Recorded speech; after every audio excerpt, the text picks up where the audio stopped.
And good morning again, Steve Stewart in the KJS control room as we are joined by a very special guest this morning. Texas Speaker of the House Dade Phelan joins us.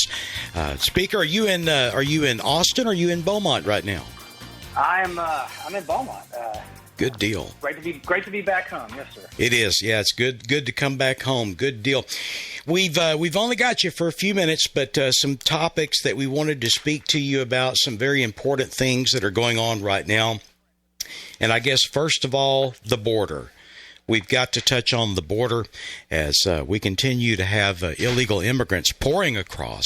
How do we stand in the state of Texas? What is the latest on that? Where does the House and the Texas Senate stand on that? Yes, sir. Well, again, I appreciate you having me on. It's great to, first of all, add Jasper County to my district. So starting next session in 2023, this coming up year, I will represent all of Jasper County, and it's an honor to do that. But you're correct. So the border security is obviously a huge issue right now here in the state of Texas.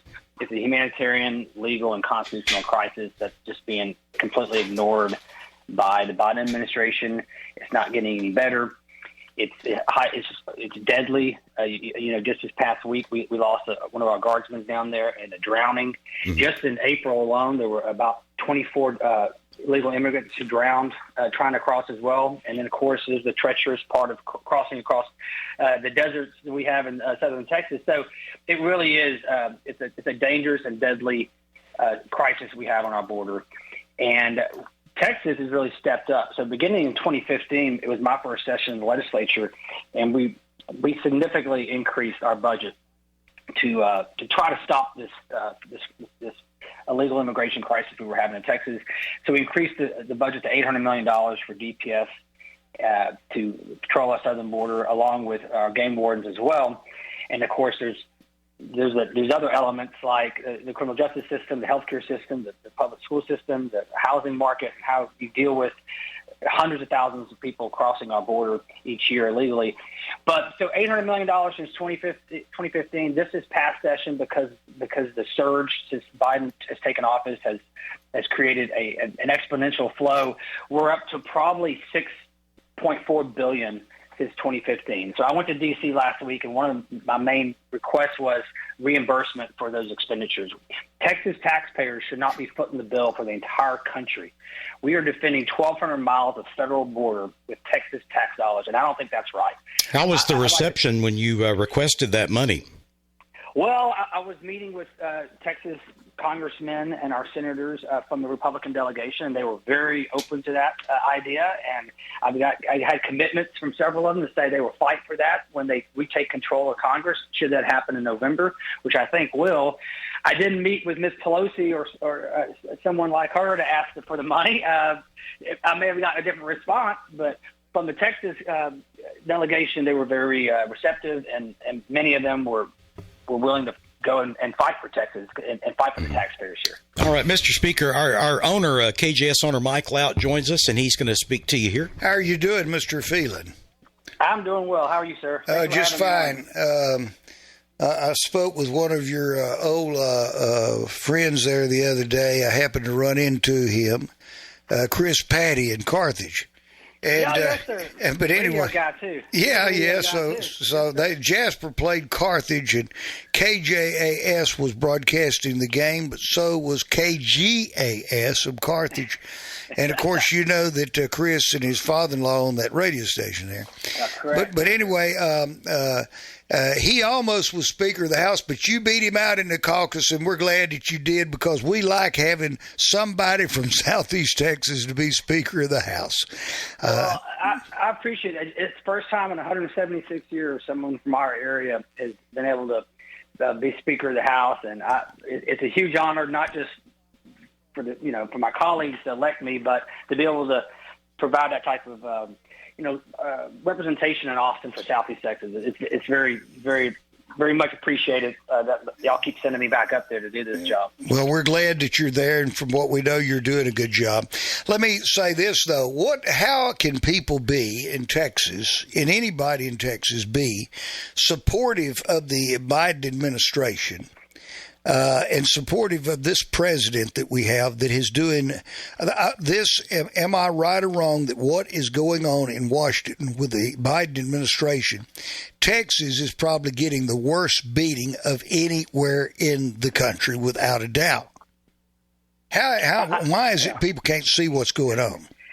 I don't disagree. We've certainly are feeling the full brunt of, especially the Biden administration's neglect of the southern border. I mean, it's really astonishing. I was down there when the Haitian migrants had crossed the border. I saw with my own two eyes about 12,000 migrants at that point in time underneath the bridge, with 10 porta potties and the clothes on their back. And quite frankly, when you signal that the border is open and anyone can cross, and there's going to be no repercussions for that, then you attract this type of surge, and it's all on his watch, and he doesn't think it's a real threat. And when it comes time to do something about it, they send the vice president down to Texas, and she doesn't even go to the Del Rio sector or to the RGV where this is actually occurring. She goes to El Paso, where there is no border surge.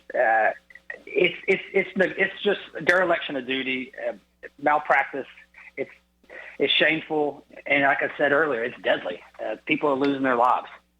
Well, we talk about a lot of times people feel, of course, sorry for Hispanic people that live in Mexico and are living, a lot of them, in very poor situations, everything. But the problem with this is that we're getting people not from Mexico, but all over the world are coming through that little portal down there. And also it is really supplementing the drug business and everything else. It's a terrible situation, but I commend you for doing something that your president's never done, and that is you've actually been there and seen it. Oh, absolutely. I've been several times, and you're absolutely right. The individuals crossing the border are from all over the world. They're from the Middle East. They're from China. I saw the other day a report from DPS. They actually had a guy from Ireland.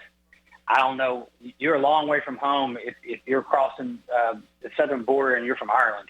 I don't understand that one, but there's some signs in the desert out in Texas, and it's basically it's like a panic button. And if you're out of water, if you think you're going to not make it, you hit this button, and Border Patrol will come find you and arrest you and take you to be detained. But it's basically a lifeline.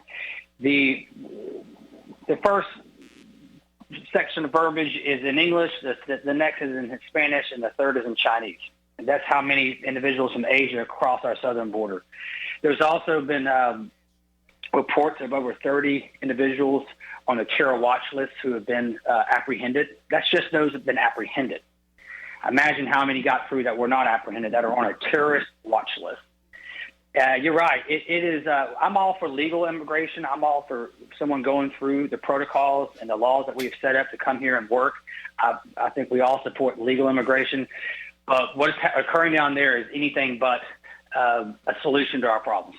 Mm-hmm. Well, do you think, though, in the next few years, are we going to see massive steps that are going to have to be taken? I mean, what's going to happen to the budget of the state of Texas with all this money that you're talking about that's having to be spent for this border security?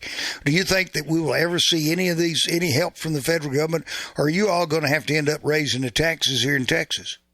Well, I hope we don't have to ever raise taxes for any reason here in Texas. That the economy is doing so well that I hope that's never the issue. So many people are moving here because we're the land of opportunity with a reasonable tax structure and reasonable regulations, and that's why businesses are flocking here.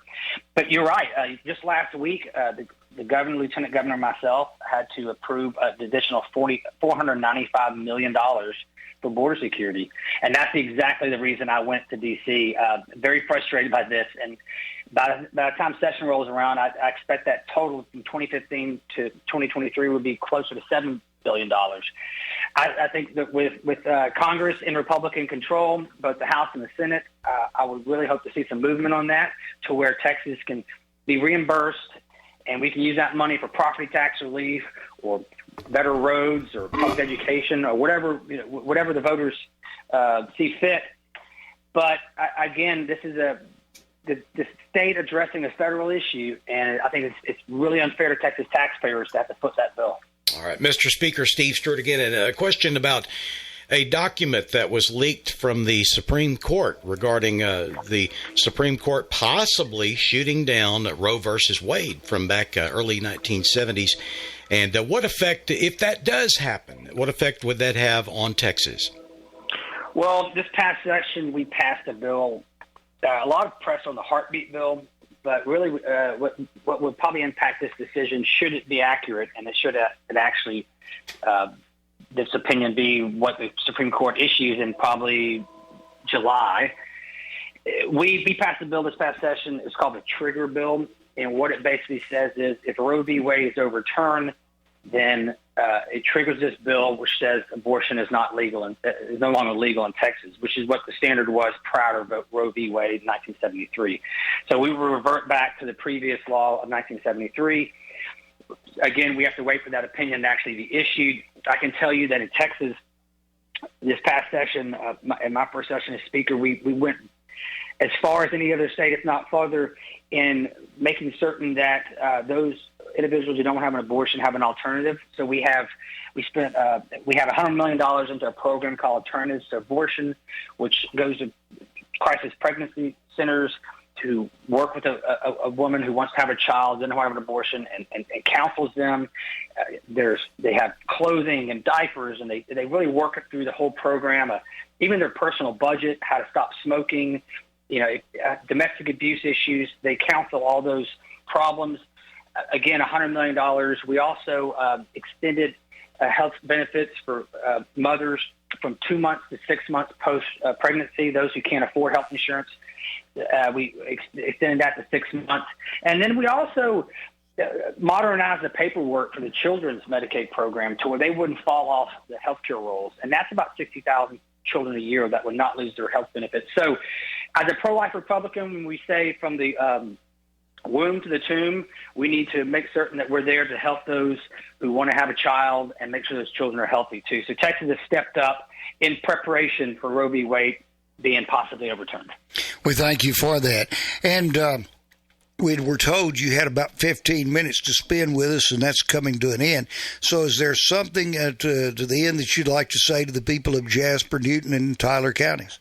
Yeah, actually, one of the other reasons I went to D.C. was to talk about the Veterans Health Care Program we have here in Texas and how we can better serve our veterans here in Southeast Texas specifically. Now, we have a healthcare clinic in Beaumont. It's flooded during Harvey. It's flooded during Imelda. The workers there are very dedicated. This is not a criticism at all of anyone working in the VA system. But the clinic needs to be larger. It needs to offer more services. It needs to be in an area that doesn't flood. So in 2018, President Trump launched an initiative to modernize the Veterans Health Care Program. Here it is 4 years later, and they've just gotten around to appointing the members of the commission to do this job. So the wheels of the federal government are moving very slow in this matter, but I'm going to keep pushing forward.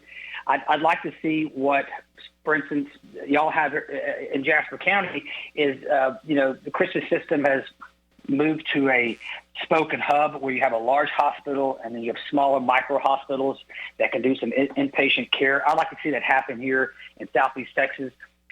We have tens of thousands of veterans in Southeast Texas, East Texas, and Southwest Louisiana who have to get in a bus early in the morning and drive over to Houston and spend all day there or several days there and get in a bus and come back. We should be able to provide some of those inpatient services right here in Southeast Texas to prevent that 200-mile round trip and several hours all day or several days of someone's, and that could be every other week. That could be every week, depending on your treatment. So I've heard from so many veterans who would love to sign up and take advantage of what they've earned by serving our country, but they don't feel like going to Houston and back is the best for them, especially when they're in a fragile medical state. So we're going to keep fighting for Southeast Texas and make certain that we can provide more health care options for our veterans if they choose to use the VA. I'm not trying to impact what's called Veterans Choice, which allows veterans to go see a private medical specialist and be reimbursed. That's a different program, and no one's trying to impact that. I just simply would like to see some more beds dedicated to Southeast Texas to allow better healthcare outcomes for our veterans who've earned it. Absolutely. Well, we thank you so much for being with us, Mr. Speaker, today and talking with us here on KJS. And I want to extend, as the owner of KJS, extend to you what I've extended to all elected officials, both state and reps and, state reps and senators, and also U.S. Representatives and senators. And that is, at any time that you want to speak to the people of Jasper, Newton counties, you come here and just call us or come here and visit, and we'll give you the station. How about that? Well, I will take you up on that. I really appreciate the opportunity, and I will certainly be back on very soon. All right. Thank you so much, Mr. Speaker. You got it. Y'all take care. Thank you, Mr. Speaker. Appreciate it. Once again, folks, that is Dade Phelan of Beaumont. He is Speaker of the House of Representatives here in Texas, and we're glad to have him on our team here in Southeast Texas.